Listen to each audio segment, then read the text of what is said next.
San Francisco is Burning by Dennis Smith. Read by Alan Sklar. Copyright 2005 by Dennis Smith. This unabridged audiobook is published by arrangement with Dennis Smith and Viking Books, a division of Penguin Group USA, and was produced in the year 2005 by Tantor Media Incorporated, which holds the copyright thereto. Introduction. I am standing on the bow of the Guardian, one of the San Francisco Fire Department's 2 fireboats, enjoying the excitement of the moment. I am here at last on the waters of San Francisco Bay, in the shadow of imposingly tall buildings and verdant rolling hills.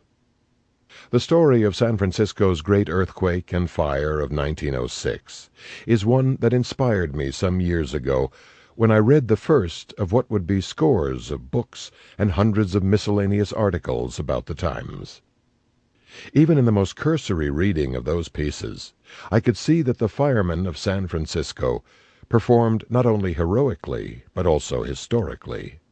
Yet there are no satisfactory accounts of the men who confronted one of the greatest conflagrations our nation has known. Why hadn't this story of a tremendously difficult, block-to-block 4-day firefight been recorded? And why hadn't the firemen of San Francisco been given their due? At the same time, I began to wonder about a naval lieutenant who had been cited as making a brave stand against the fire on the waterfront.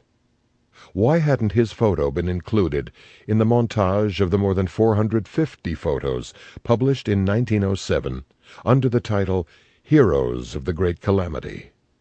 And in all the books and accounts, why was there no background information about this man whose contribution had clearly been critical?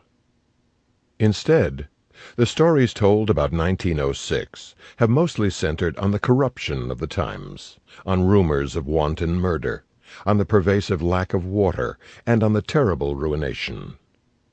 Surely, I asked myself, within a disaster that seemed to be mismanaged and out of control, and in a municipal environment of mostly fools and criminals, there had to be some honor somewhere. The answer would take an entire book.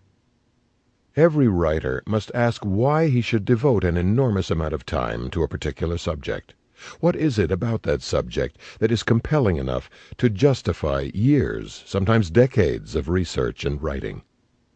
Given my interest in the history of firefighting, there are many important catastrophes I could have written about.